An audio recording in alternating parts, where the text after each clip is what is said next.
नमस्कार दोस्तों। आप सभी का अपने YouTube channel Vedanta GS academy में स्वागत करता हूं। आज हम लोग बात करेंगे भारत के सर्वोच्च न्यायालय सुप्रीम कोर्ट ऑफ इंडिया के बारे में। सुप्रीम कोर्ट ऑफ इंडिया सर्वोच्च न्यायालय भारत की न्याय की सबसे ऊंची, सबसे प्रतिष्ठित संस्था है जो भारत की न्यायिक समीक्षा की शक्ति के साथ देश के शीर्ष न्यायालय है। भारत का सर्वोच्च न्यायालय न्यायिक समीक्षा की शक्ति के साथ देश का शीर्ष न्यायालय है एवं यह भारत के संविधान के तहत न्याय की अपील हेतु अंतिम न्यायालय है। भारत एक संघीय राज्य है और उसकी एकल एवं एकीकृत न्यायिक प्रणाली है जिसकी त्रिस्तरीय संस्था है। इसमें सर्वोच्च न्यायालय, उच्च न्यायालय और अधीनस्थ न्यायालय। सर्वोच्च न्यायालय की जो समुचित पृष्ठभूमि है, हमारा देश 1947 में आज़ाद हुआ और स्वतंत्रता के मिलने के बाद 26 जनवरी 1950 को भारत का संविधान लागू हुआ।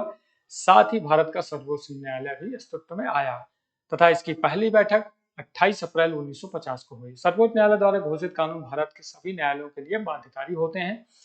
इसके न्यायिक समीक्षा की शक्ति प्राप्त है। संविधान में प्रावधानों एवं संवैधानिक पद्धति के विपरीत विधायी तथा शासनात्मक कार्रवाई को रद्द करने की शक्ति, संघ एवं राज्यों के बीच शक्ति का वितरण या संविधान द्वारा प्रदत्त मौलिक अधिकारों के विरुद्ध प्रावधान की समीक्षा ये कर सकता है। सर्वोच्च न्यायालय का जो निर्णय होता है वो सर्वमान्य और अंतिम होता है। सर्वोच्च न्यायालय का काम अपीलों का निपटारा करना, मौलिक अधिकारों की रक्षा करना, जो कानून होते हैं उसका वो विविधता है, कानूनों की समीक्षा करना, उसको निर्देशित करना, सरकार को निर्देश भी कर सकता है। सरकार अगर कोई कानून लागू करती है तो उसकी वो विवेचना कर सकता है। तो ये सब काम सर्वोच्च न्यायालय के लिए कर सकता है। संवैधानिक प्रावधान। भारतीय संविधान में भाग 5 संघ तथा अध्याय 6 संघ न्यायपालिका के तहत सर्वोच्च न्यायालय का प्रावधान किया गया है। संविधान के भाग 5 में अनुच्छेद 124 से 147 तक सर्वोच्च न्यायालय के गठन, स्वतंत्रता, अधिकार क्षेत्र, शक्तियों, क्रियाओं से संबंधित है। अनुच्छेद 124(1) के तहत भारतीय संविधान में कहा है कि भारत का एक सर्वोच्च न्यायालय होगा जिसमें एक मुख्य न्यायाधीश से जीआई होगा तथा 7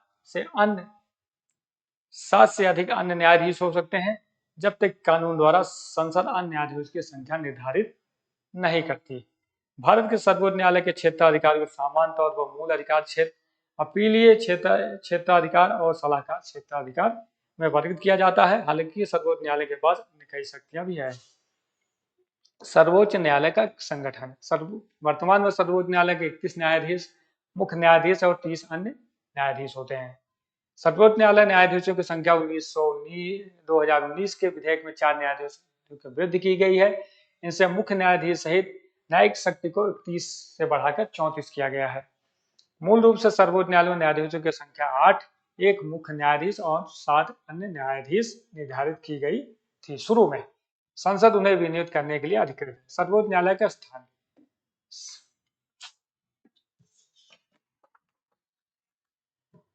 सर्वोच्च संविधान दिल्ली को सर्वोच्च न्यायालय का स्थान घोषित करता है। यह मुख्य न्यायाधीश को अन्य किसी स्थान अथवा एक से अधिक स्थानों को सर्वोच्च न्यायालय के स्थान के रूप में नियुक्त करने का अधिकार भी प्रदान करता है। वह राष्ट्रपति से अनुमोदन से ही इस संबंध में निर्णय ले सकता है। यह प्रावधान केवल वैकल्पिक है, अनिवार्य नहीं है। इसका अर्थ यह है कोई भी अदालत राष्ट्रपति या मुख्य न्यायाधीश को सर्वोच्च न्यायालय को किसी अन्य स्थान पर नियुक्त करने के लिए निर्देशित नहीं दे सकती। न्यायाधीश क्यों नियुक्त? सर्वोच्च न्यायालय हमारा दिल्ली में स्थित है। सर्वोच्च न्यायालय के न्यायाधीश की नियुक्ति राष्ट्रपति द्वारा की जाती है।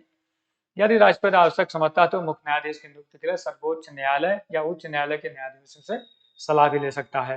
अन्य न्यायाधीशों को राष्ट्रपति द्वारा मुख्य न्यायाधीश एवं सर्वोच्च न्यायालय तथा उच्च न्यायालय के अन्य न्यायाधीशों के साथ परामर्श के बाद नियुक्त किया जाता है। यदि आवश्यक समझता है मुख्य न्यायाधीश से अतिरिक्त किसी अन्य न्यायाधीश की नियुक्ति करने के मामले में मुख्य न्यायाधीश के साथ परस्पर परामर्श करना अनिवार्य है। वर्ष 1950 से वर्ष 1973 तक मुख्य न्यायाधीश की नियुक्ति सर्वोच्च न्यायालय के वरिष्ठतम न्यायाधीश को भारत के मुख्य न्यायाधीश को नियुक्त करने की परंपरा रही है। वर्ष 1973 में का उल्लंघन किया गया जब 3 वरिष्ठ न्यायाधीशों ने को छोड़कर A.N. रे को भारत के मुख्य न्यायाधीश के रूप में नियुक्त किया गया। वर्ष 1977 में इसका पुनर्उल्लंघन किया गया, जब तत्कालीन 10 वरिष्ठ न्यायाधीशों को छोड़कर M.U. बेग को भारत के मुख्य न्यायाधीश के रूप में नियुक्त किया गया था। सरकार की स्वायत्तता को सर्वोच्च न्यायालय ने द्वितीय न्यायिक मामले न्यायाधीश मामले 1993 में रद्द कर दिया, जिसे सर्वोच्च न्यायालय ने फैसला दिया कि सर्वोच्च न्यायालय वरिष्ठतम न्यायाधीश को ही भारत के मुख्य न्यायाधीश के रूप में नियुक्त किया जाना चाहिए। तो अभी जो प्रक्रिया है वो जो CJI होते हैं, मुख्य न्यायाधीश होते हैं, वही जो है नॉमिनेट करते हैं कि अपने वरिष्ठ सहयोगियों में से कि ये मुख्य न्यायाधीश बनेंगे। परामर्शम कॉलेजियम विवाद पर विवाद। सर्वोच्च न्यायालय में निम्नलिखित प्रावधानों में परामर्श शब्द की अलग अलग व्याख्या है। प्रथम न्यायाधीश मामले 1982 न्यायालय ने कहा है कि परामर्श का अर्थ सहमत नहीं है और इसका अर्थ सिर्फ विचारों के आदान प्रदान से है। जो न्यायाधीश को नियुक्तियां होती हैं उसमें बहुत विरोधाभास है। सरकारें अपने हिसाब से करना चाहती हैं, कोर्ट अपने हिसाब से, सर्वोच्च न्यायालय अपने हिसाब से करना चाहता है, तो इसमें बहुत जो है विरोधाभास भी रहता है। द्वितीय न्यायाधीश मामले 1993 में न्यायालय ने अपने पहले फैसले को पलट दिया और परामर्श शब्द का अर्थ सहमत के रूप में परिवर्तित किया। तृतीय न्यायाधीश के मामले 1998 में न्यायालय ने कहा कि भारत के मुख्य न्यायाधीश द्वारा अपनाई गई जाने वाली परामर्श प्रक्रिया के लिए न्यायाधीश के सम्मिलित परामर्श की आवश्यकता होती है। मुख्य न्यायाधीश एकमात्र राय परामर्श प्रक्रिया का गठन नहीं करती, उससे उन्हें उच्चतम न्यायालय के 4 वरिष्ठतम न्यायाधीशों के एक कॉलेजियम से परामर्श करना चाहिए, या 2 न्यायाधीश भी वितरित राय देते हैं तो उसे सरकार को नियुक्ति की सिफारिश नहीं भेजी जानी चाहिए। अदालत ने माना कि परामर्श प्रक्रिया के मापदंडों और आवश्यकताओं का अनुपालन किए बिना भारत के मुख्य न्यायाधीश द्वारा की गई सिफारिश सरकार पर बाध्यकारी नहीं होगी। ये जो न्यायाधीशों की नियुक्ति होती है, इसमें संविधान कहता है, कोर्ट जो सर्वोच्च न्यायालय जो नियम गाइडलाइन बनाने हैं, इसमें है कि परामर्श किया जाना चाहिए। 4 जो मुख्य न्यायाधीश और जो 4 वरिष्ठ न्यायाधीश होते हैं उनमें आपस में सलाह मशविरा करके न्यायाधीश को नियुक्त की जाती है और उसको फिर सरकार के पास, राष्ट्रपति के पास भेजा जाता है। अगर उसमें से 2 की भी राय भिन्न है तो फिर उसको नहीं भेजा गया, किसी दूसरे नाम पर विचार किया जाएगा। कॉलेजियम प्रणाली कॉलेजियम प्रणाली की शुरुआत तृतीय न्यायाधीश मामले के माध्यम से हुई थी और वर्ष 1998 में चलन में है। इसका उपयोग उच्च न्यायालयों और सर्वोच्च न्यायालयों में न्यायाधीश के नियुक्तियों में स्थानांतरण के लिए किया जाता है। भारत के मूल संविधान में या संशोधनों में कॉलेजियम का कोई उल्लेख नहीं है। इसको बाद में लाया गया क्योंकि न्यायाधीशों की नियुक्तियों में सरकारें अपने पसंद का ख्याल रखने लगी थी और वरिष्ठता क्रम को तोड़कर न्यायाधीशों की नियुक्तियां होने लगी थी, जिसके बाद इसको लाया गया है। लेकिन इसमें भी न्यायालयों के ऊपर जो है सवाल उठता रहता है। कॉलेजियम प्रणाली का नेतृत्व सर्वोच्च न्यायालय के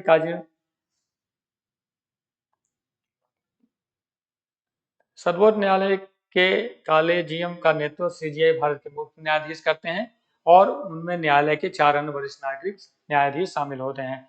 उच्च न्यायालय के कॉलेजियम का नेतृत्व उसके मुख्य न्यायाधीश और उस न्यायालय के 4 अन्य वरिष्ठ न्यायाधीश करते हैं। उच्च न्यायालय कॉलेजियम द्वारा नियुक्त किए गए अनुशासित नाम CJI और सर्वोच्च न्यायालय के कॉलेजियम द्वारा अनुमोदित के बाद ही सरकार तक पहुंचते हैं। उच्च न्यायालय के न्यायाधीशों की नियुक्ति केवल कॉलेजियम प्रणाली के माध्यम से होती है और कॉलेजियम द्वारा नाम तय किए जाने के बाद ही सरकार की भूमिका होती है। जो सर्वोच्च न्यायालय होता है उसका एक मुख्य न्यायाधीश और 4 वरिष्ठ न्यायाधीश जिस नाम की सिफारिश करेंगे उसके बाद ही वो सरकार के पास भेजा जाएगा। और उच्च न्यायालय में भी यही सिस्टम है, उसका जो मुख्य न्यायाधीश होगा और 4 वरिष्ठ न्यायाधीश होंगे, वो जिस नाम की सिफारिश करेंगे उसे ही न्यायाधीश के रूप में शामिल किया जाएगा। कॉलेजियम प्रणाली NJAC राष्ट्रीय न्यायिक नियुक्त आयोग की कार्यप्रणाली। कॉलेजियम में केंद्र सरकार को वकीलों या न्यायाधीशों के नाम प्रस्तुत करता है। इस प्रकार केंद्र सरकार भी अपने कुछ प्रस्ताव नामों को कॉलेजियम को भेजती है। कॉलेजियम केंद्र सरकार द्वारा प्रस्तावित नामों के सुझाव पर विचार करता है और एवं अंतिम अनुमोदन के लिए फाइलों को सरकार के पास भेजता है। यदि कॉलेजियम की फिर से उन्हीं नामों को पुनः भेजता है तो सरकार को उन नामों पर सहमत देनी होगी। लेकिन जवाब देने के लिए समय सीमा तय नहीं। यही कारण है कि न्यायाधीशों की नियुक्तियों में लंबा विलंब होता है। कॉलेजियम सरकारें भी इस राष्ट्रीय न्यायिक नियुक्त आयोग के द्वारा सरकारें भी कुछ नाम जो है जजों के लिए प्रस्तावित करती हैं और उसको सीजीआई के नेतृत्व में उन नामों पर विचार किया जाता है। उन नामों से छांटकर वो भेजती है सरकार के पास, और सरकार अगर उसको दोबारा भी भेजती है, उन नामों को जो नहीं है उनको दोबारा भेजती है, और अगर कॉलेजियम नहीं मानता है तो उसको नहीं माना जाएगा। जो वहां से नाम वेरीफाई होंगे सीजीआई और वरिष्ठ नागरिक न्यायाधीशों के द्वारा, वही मान्य होंगे। और क्योंकि इसमें बहुत समय सीमा लगता है, इसलिए न्यायाधीशों, जिस तरह भारत में न्यायिक प्रणाली है और न्याय मिलने में इतनी देरी होती है, उसका एक कारण यह भी है कि न्यायालयों में जजों की उचित संख्या नहीं है। 99 संवैधानिक संशोधन अधिनियम 2014 के माध्यम से न्यायाधीशों की नियुक्ति के लिए कार्य प्रणाली को बदलने हेतु तो राष्ट्रीय न्यायिक नियुक्त आयोग अधिनियम NJAC की स्थापना की गई थी। हालांकि सर्वोच्च न्यायालय ने कार्य प्रणाली को बरकरार रखा है और NJAC को इस आधार पर असंवैधानिक ठहराया कि न्यायिक नियुक्ति में राजनीतिक कार्यपालिका की भागीदारी मूल संरचना के संविधान अर्थात न्यायपालिका की स्वतंत्रता के खिलाफ है। 2014 में सरकार ने राष्ट्रीय न्यायिक आयोग का गठन किया था, लेकिन सर्वोच्च न्यायालय ने इस NJAC को इस आधार पर असंवैधानिक ठहरा दिया कि इससे कोर्ट की स्वायत्ता पे जो है न्यायपालिका की स्वतंत्रता के खिलाफ है और सिद्धांतों मूल और संविधान की मूल संरचना का भी उल्लंघन करता है, तो इसको खत्म कर दिया गया है। न्यायाधीशों की आयुक्ताएं। सर्वोच्च न्यायालय के न्यायाधीशों की नियुक्ति किए जाने वाले व्यक्तियों में निम्नलिखित योग्यताएं होनी चाहिए। पहला, उसका भारत का नागरिक होना चाहिए। उसे कम से कम 5 वर्षों के लिए किसी उच्च न्यायालय या उत्तरोत्तर में से अधिक न्यायालय का न्यायाधीश होना चाहिए। उसे 10 वर्षों के लिए उच्च न्यायालय या उत्तरोत्तर से एक या अधिक न्यायालय का अधिवक्ता होना चाहिए। उसे राष्ट्रपति के मत से एक प्रतिष्ठित न्यायवादी होना चाहिए। ये 3 मुख्य शर्तें हैं। पहला, वो भारत का नागरिक हो। दूसरा, वो कम से कम 5 वर्ष के लिए किसी उच्च न्यायालय या उससे अलग अलग मतलब राज्यों की जो उच्च न्यायालय हैं उनमें कम से कम 5 वर्ष तक न्यायाधीश होना चाहिए। तीसरा, उसे 10 वर्ष के लिए उच्च न्यायालय या उसके समकक्ष अधिवक्ता होना चाहिए, वरिष्ठ अधिवक्ता, और उसे राष्ट्रपति के मत के अनुसार प्रतिष्ठित न्यायवादी होना चाहिए। सर्वोच्च न्यायाधीशों के रूप में नियुक्ति संविधान में तो आयु निर्धारित नहीं की गई है। शपथ की प्रतिज्ञा, मतलब जो न्यायाधीश उच्च न्यायालय सर्वोच्च न्यायालय में नियुक्त होते हैं उनकी कोई निर्धारित उम्र निर्धारित नहीं है, लेकिन कम से कम वो 35-40 साल की उम्र पार कर जाते हैं, क्योंकि कोई वकालत करेगा उसके बाद 10 साल वो कम से कम प्रैक्टिस करेगा, या फिर वो किसी न्यायाधीश चयनित होगा, तो लगभग 40 साल के बाद ही वो 40-45 के बाद ही वो वहां पहुंचते हैं। सर्वोच्च न्यायालय के नियुक्त न्यायाधीश को अपना कार्यभार संभालने से पूर्व राष्ट्रपति या इस कार्य के लिए राष्ट्रपति द्वारा नियुक्त व्यक्ति के समक्ष निम्नलिखित शपथ लेनी होती है। जैसे, मैं भारत के संविधान के प्रति सच्ची श्रद्धा और निष्ठा रखूंगा, भारत की प्रभुता अखंडता को अक्षुण्ण रखूंगा, अपनी पूरी योग्यता ज्ञान विवेक से अपने पद के कर्तव्यों का निर्वहन करूंगा, या भय पक्षपात अनुराग देश का पालन नहीं करूं, देश के पालन करूंगा, संविधान या विधि की मर्यादा बनाए रखूंगा। तो ये सब शपथ लेनी होती है। राष्ट्रपति या राष्ट्रपति के जो नॉमिनेट लोग होते हैं उन जो भी शपथ दिलाएगा, पहली बात तो राष्ट्रपति ही उनको शपथ दिलाते हैं, या राष्ट्रपति द्वारा वो किसी को नियुक्त कर सकते हैं जिनके समक्ष ये शपथ लेनी है। न्यायाधीशों का काल। संविधान में सर्वोच्च न्यायालय के न्यायाधीशों का काल तय नहीं है, हालांकि इस संबंध में निम्नलिखित 3 प्रावधान किए गए हैं। पहला, वह 65 वर्ष की आयु तक पदासीन रह सकता है। उस मामले में किसी प्रश्न के उठने पर संसद द्वारा स्थापित संस्था इसका निर्धारण करेगी। वह राष्ट्रपति को लिखित त्यागपत्र देकर पद त्याग कर सकता है। संसद की सिफारिश या राष्ट्रपति द्वारा उसे पद से हटाया जा सकता है। ये 3 हैं। या तो वो 65 वर्ष की आयु तक अपने पद पर बना रह सकता है, उसके अलावा उसको संसद राष्ट्रपति को वो अपना त्यागपत्र दे सकता है, या फिर संसद की सिफारिश पर राष्ट्रपति उसको हटा सकता है। इन 3 वजहों से सर्वोच्च न्यायालय के न्यायाधीशों को हटाया जाए। न्यायाधीशों का पदस्थ करना, राष्ट्रपति के आदेश से सर्वोच्च न्यायालय के न्यायाधीश को पद से हटाया जा सकता है। राष्ट्रपति उसे हटाने का आदेश तभी जारी कर सकता है जब इस प्रकार हटाए जाने को संसद द्वारा उसी सत्र में ऐसा संशोधन किया गया हो। इस आदेश को संसद के दोनों सदनों के विशेष बहुमत अर्थात सदन की कुल सदस्यता का बहुमत या सदन के उपस्थित और मत देने वाले सदस्यों का 2/3 समर्थन प्राप्त होना चाहिए। उसे हटाने का आधार दुर्व्यवहार या क्षमता होना चाहिए। न्यायाधीशों के जात नियम 1968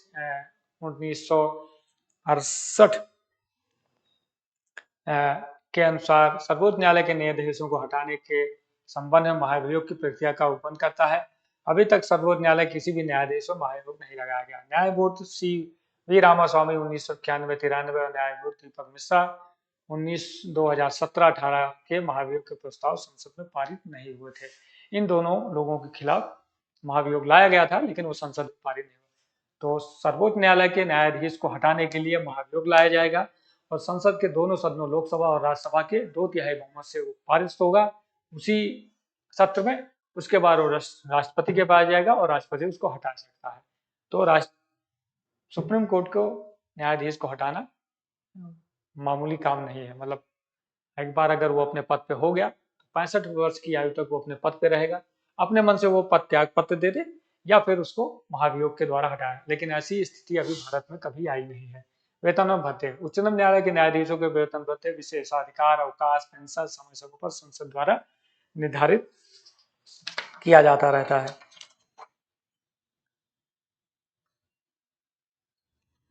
वर्ष 2021 में उच्च न्यायालय और सर्वोच्च न्यायालय के न्यायाधीश वेतन एवं शर्तें संशोधन विधेयक 2021 में लोकसभा में पेश किया गया था।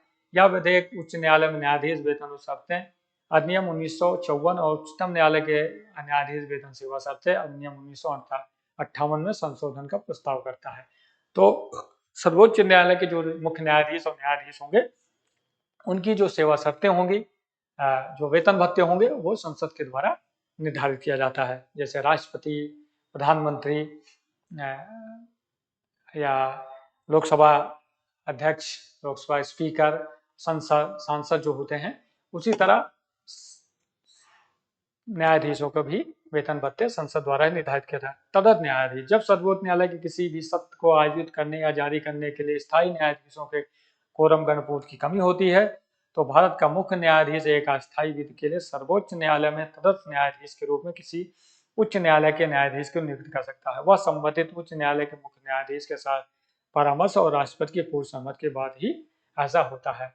अगर सर्वोच्च न्यायालय का किसी कारण कोरम पूरा नहीं हो रहा है तो सर्वोच्च न्यायालय का जो मुख्य न्यायाधीश होगा वो उच्च न्यायालय के किसी न्यायाधीश को वहाँ के जो मुख्य न्यायाधीश होंगे उनसे परामर्श करके वो राष्ट्रपति के अनुमोदन के द्वारा वहाँ सर्वोच्च न्यायालय में तैनात किया जा सकता है।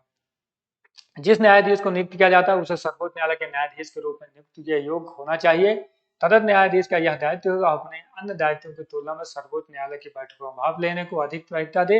ऐसा करते समय उसे सर्वोच्च न्यायालय के न्यायाधीश के सभी अधिकार, क्षेत्र, शक्तियां और विशेषाधिकार मिलते हैं। अगर किसी को तटस्थ न्यायाधीश नियुक्त किया गया है तो उसे सर्वोच्च न्यायालय को प्राथमिकता देनी होगी और सर्वोच्च न्यायालय के न्यायाधीशों को जो शक्तियां प्राप्त होती हैं, विशेषाधिकार मिलते हैं, वो सभी उसको मिलेंगे। सेवानिवृत्त न्यायाधीश, भारत का मुख्य न्यायाधीश किसी भी समय उच्च न्यायालय के सेवानिवृत्त न्यायाधीश का या उच्चतम न्यायालय के सेवानिवृत्त न्यायाधीश जो उच्चतम न्यायालय के न्यायाधीश के रूप में नियुक्त किए जाए योग्य हैं उन्हें से अनुरोध कर सकता है कि वह अस्थायी अवधि के लिए सर्वोच्च न्यायालय के न्यायाधीश के रूप में कार्य करें। ऐसा नियुक्त किए जाने वाले व्यक्ति राष्ट्रपति की पूर्व सहमति से होने चाहिए। ऐसा न्यायाधीश राष्ट्रपति द्वारा निर्धारित भत्ते प्राप्त करने के योग्य होता है और सर्वोच्च न्यायालय के अन्य न्यायाधीशों की तरह न्याय निर्णय शक्तियों विशेषाधिकारों को प्राप्त करेगा, किंतु वह उच्चतम न्यायालय का न्यायाधीश नहीं माना जाएगा। तो सेवानिवृत्त न्यायाधीशों को भी कभी कभी इसमें नियुक्त किया जाता है। न्यायालय की प्रक्रिया, सर्वोच्च न्यायालय की राष्ट्रपति की मंजूरी के साथ न्यायालय के संचालन प्रक्रिया को विनियमित करने के लिए नियम बना सकता है। संवैधानिक मामलों या संदर्भों को अनुच्छेद 143 के तहत राष्ट्रपति द्वारा निर्धारित किया जाता है और कम से कम 5 न्यायाधीश वाली एक खंडपीठ द्वारा तय किया जाता है। अन्य सभी मामलों में आमतौर पर 3 न्यायाधीश वाली पीठ द्वारा तय किए जाते हैं।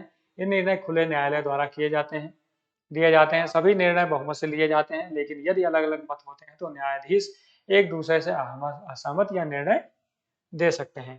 संवैधानिक मामलों में जो न्यायालय प्रक्रिया है उसमें कम से कम 5 न्यायाधीशों की नियुक्ति होती है और कोई अगर सामान्य केस है तो उसमें 3 जज की नियुक्ति होती है और उसकी अध्यक्षता जो है सीजीआई सर्वोच्च न्यायालय के जो मुख्य न्यायाधीश होते हैं वो करते हैं।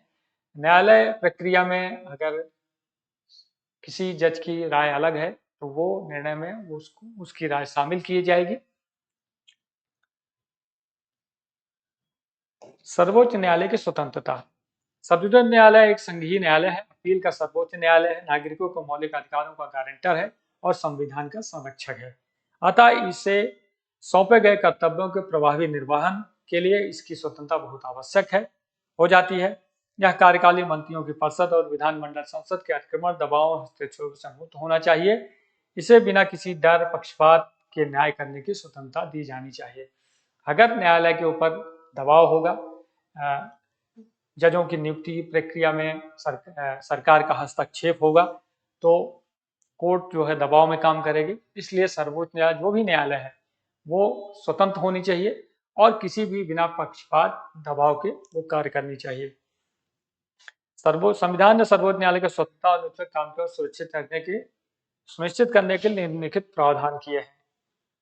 पहला है नियुक्ति का तरीका, दूसरा है कार्यकाल की सुरक्षा, तीसरा है निश्चित सेवा शर्तें, संचित निश्चय व्यय, न्यायाधीशों के आचरण में बहस नहीं हो सकती, सेवानिवृत्ति के बाद वकालत पर रोक, अपनी अवमानना पर दंड देने की शक्ति, अपना स्टाफ नियुक्त करने की स्वतंत्रता। इनके न्याय क्षेत्र में कटौती नहीं की जा सकती, कार्यपालिका से पृथक। ये 10 पॉइंट हैं जिससे न्यायपालिका की स्वतंत्रता सुनिश्चित की जाती है। न्यायाधीशों को जो वेतन भत्ते दिए जाते हैं वो केंद्रीय संचित निश्चय दिए जाते हैं, जिससे राष्ट्रपति, लोकसभा स्पीकर इन सबको वेतन भत्ते दिए जाते हैं। उसके बाद इनकी कार्यकाल की अवधि निर्धारित है कि 65 वर्ष के पहले तक वो न्यायाधीश रहेंगे। उसके अलावा वो अपना निजी स्टाफ जो रखेंगे वो अपने पसंद का रखेंगे। निश्चित सेवा शर्तें हैं, सेवानिवृत्ति के बाद वो वकालत नहीं कर सकते। अपनी अवमानना पर दंड देने, अगर कोर्ट की अवमानना कर रहा है, किसी फैसले पर लोग उंगली उठा रहे हैं तो उसको वो दंडित कर सकता है। उनके न्याय क्षेत्र में उनके जो क्षेत्राधिकार है उसमें किसी तरह की कटौती नहीं की जाती और कार्यपालिका से वो संसद, राष्ट्रपति, प्रधानमंत्री, मंत्रिपरिषद, विधानमंडल इनसे वो पृथक है। तो इनकी स्वतंत्रता न्यायालय की स्वतंत्रता सुनिश्चित करता है। सर्वोच्च न्यायालय की शक्तियां, क्षेत्राधिकार, मूल क्षेत्राधिकार। एक संघीय न्यायालय के रूप में सर्वोच्च न्यायालय भारतीय संघ की विभिन्न इकाइयों के बीच विवादों का फैसला करता है। अधिक विस्तृत रूप में देखें तो निम्न में किसी भी विवाद का निर्णय करता है।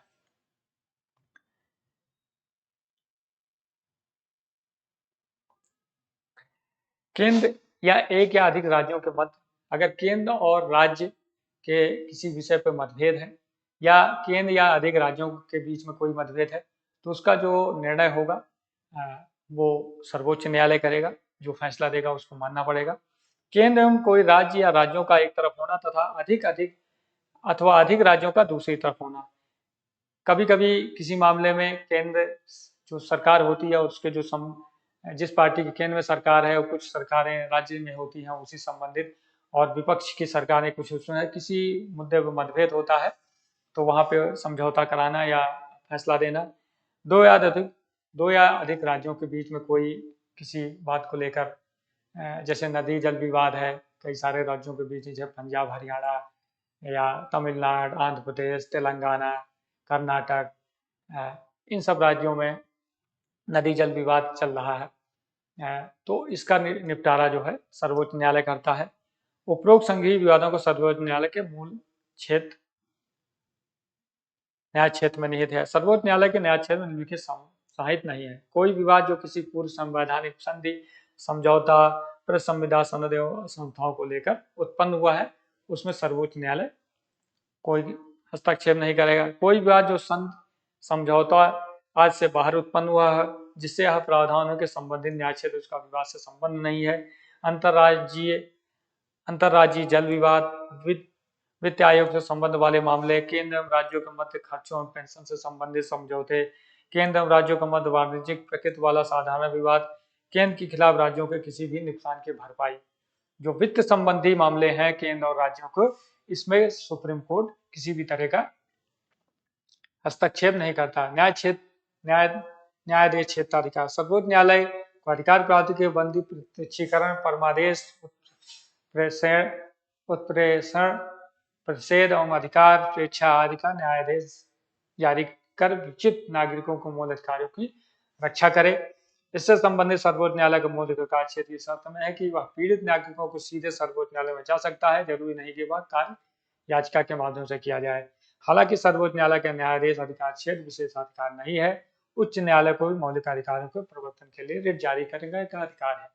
मूल अधिकारों की जो सुनवाई होती है, या मूल अधिकारों, अगर किसी का मूल अधिकारों का हनन हो रहा है तो उसकी सुनवाई डायरेक्ट सर्वोच्च न्यायालय में हो सकती है, लेकिन बाद में संशोधन के द्वारा अब उसको सर्वोच्च न्यायालय, उच्च न्यायालयों को भी मौलिक अधिकारों की रक्षा और रिट जारी करने का अधिकार मिल गया है।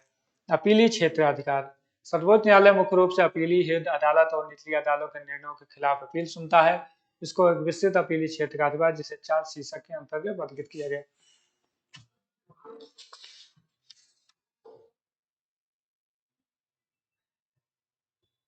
संवैधानिक मामलों की अपील,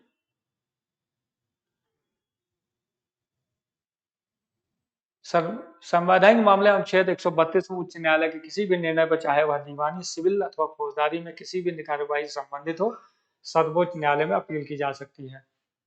अगर कोई उच्च न्यायालय कोई निर्णय देता है फौजदारी या दीवानी मामलों में, तो उस पे सर्वोच्च न्यायालय में, अगर वो पार्टी सर्वोच्च न्यायालय जाएगी तो उस पर वो सुनवाई करेगा और फैसला देगा, और उसका फैसला अंतिम होगा।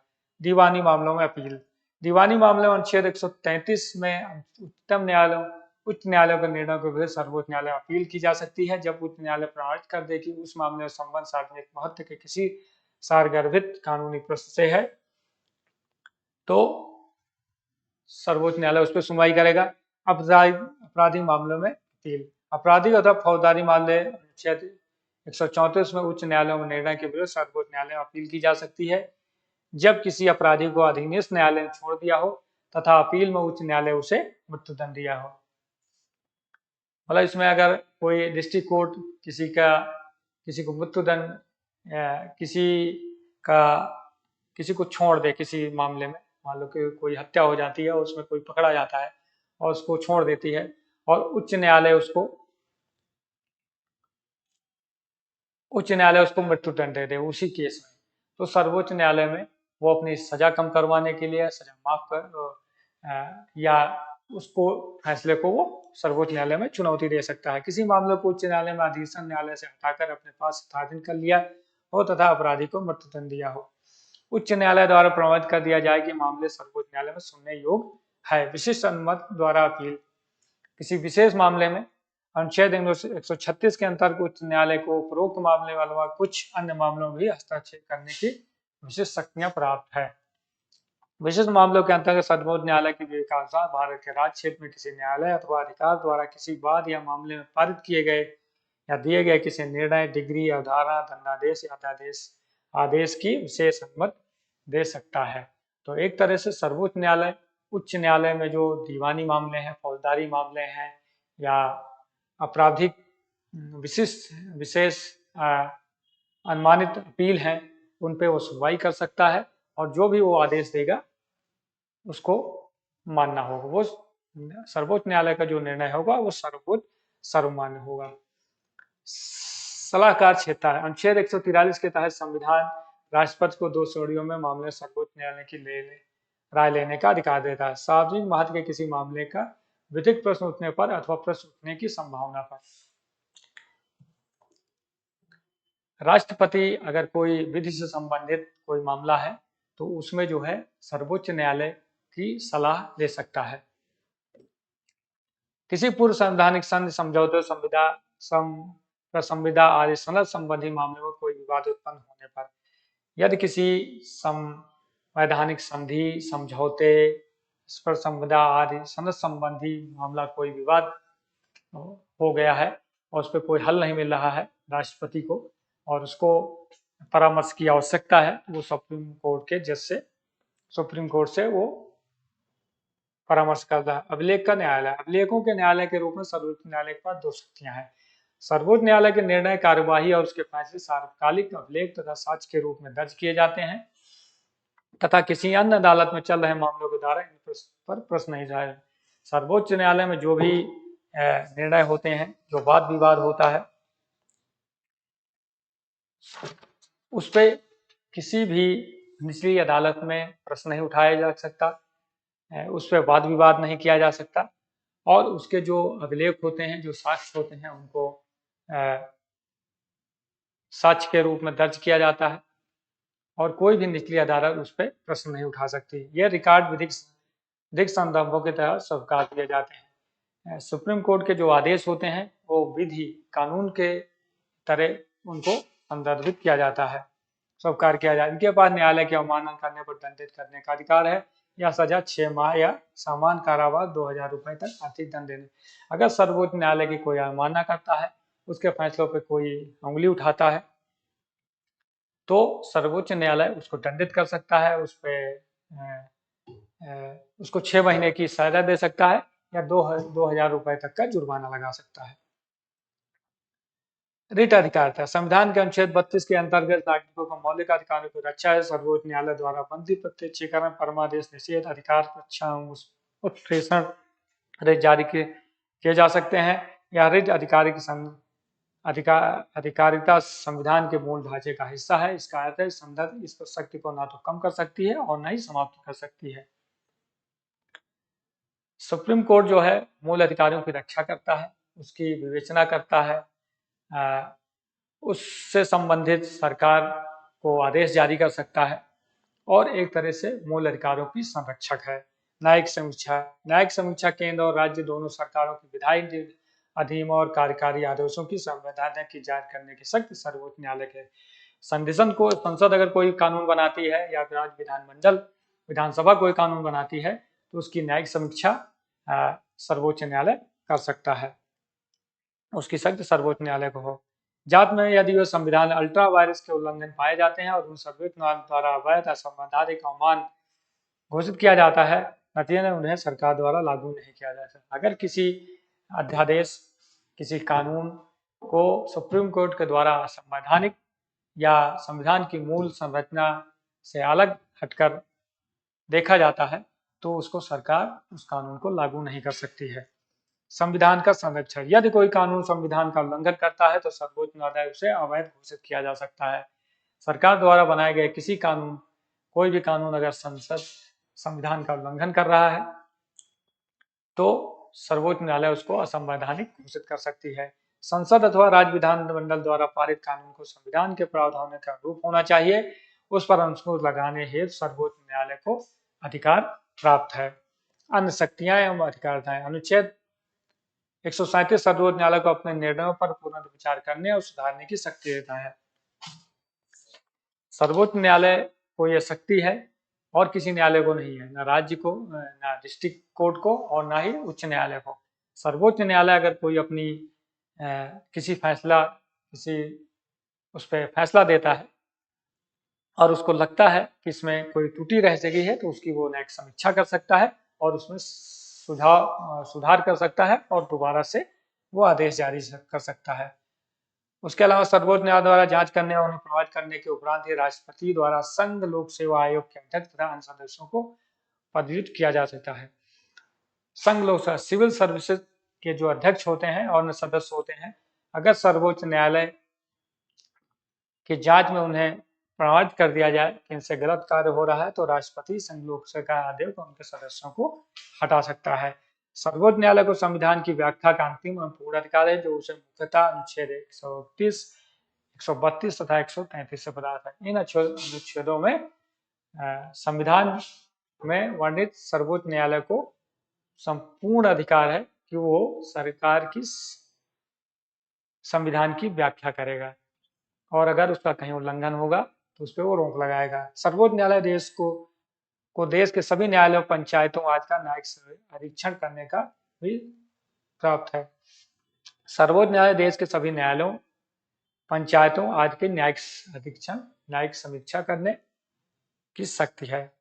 वह उच्च न्यायालय में लंबित मामलों को मंगवा सकता है तथा उनका निपटारा कर सकता है अथवा एक उच्च न्यायालय से दूसरे में स्थानांतरित कर सकता है। सर्वोच्च न्यायालय को यह अधिकार है कि कोई केस अगर उच्च न्यायालय में चल रहा है तो उसको अपने पास मंगा सकता है या उसको अगर जरूरत महसूस हुई तो वो दूसरे उच्च न्यायालय में उसको ट्रांसफर भी कर सकता है। राष्ट्रपति तथा उपराष्ट्रपति के निर्वाचन से संबंध में यदि कोई विवाद उत्पन्न होता है तो उसका निपटान करने की शक्ति सिर्फ सर्वोच्च न्यायालय। राष्ट्रपति का चुनाव होता है या उपराष्ट्रपति का चुनाव होता है, वहां पे किसी तरह का विवाद होता है तो उसकी समीक्षा करने और उसका निपटान करने की शक्ति सिर्फ सर्वोच्च न्यायालय के पास है। सर्वोच्च न्यायालय में वर्तमान में जो मामले हैं, मास्टर ऑफ रोस्टर मामलों की सुनवाई के लिए पीठों का गठन करना मुख्य न्यायाधीश के विशेषाधिकार से संबंधित है। जो सर्वोच्च न्यायालय में मास्टर ऑफ रोस्टर होता है, जो न्यायाधीशों की कौन से केस में किस न्यायाधीश की नियुक्ति करनी है, इसका गठन करने का जो विशेषाधिकार है वो मुख्य न्यायाधीश के पास होता है। न्यायिक प्रशासन का मुख्य न्यायाधीश की पूर्ण शक्ति को लेकर सर्वोच्च न्यायालय में बड़ा विवाद खड़ा हो गया है। सर्वोच्च न्यायालय ने कई बार कहा है कि मुख्य न्यायाधीश रोस्टर का मास्टर होता है और वह अकेले ही न्यायाधीश की पीठों का गठन करने और गठित किए गए पीठों के मामले आवंटित करने का विशेषाधिकार रखता है। भारत के मुख्य न्यायाधीश हो या किसी अन्य उच्च न्यायालय के मुख्य न्यायाधीश हो, वो प्रशासनिक पक्ष के प्रमुख हैं। इनसे न्यायाधीशों के समक्ष मामलों का आवंटन भी शामिल है। अतः जब तक कि भारत के मुख्य न्यायाधीश द्वारा मामलों का आवंटन नहीं किया जाता तब तक कोई भी न्यायाधीश स्वतः मामले नहीं ले सकता। और इसका मतलब यह है कि सर्वोच्च न्यायालय में जो जितने भी जज हैं और जो केसेस हैं उसमें जो जजों की तैनाती होगी, कौन से केस को कौन सा जज देखेगा, कौन सी पीठ देखेगी, क्योंकि वहाँ 5 जजों की खंडपीठ, 3 जजों की खंडपीठ या किसी विशेष मामलों में 7 जजों की खंडपीठ बैठती है, तो उसमें किसकी ड्यूटी लगानी है ये मुख्य न्यायाधीश का काम है। और जो मामले हैं उनको आवंटित भी मुख्य उसका विशेषाधिकार है।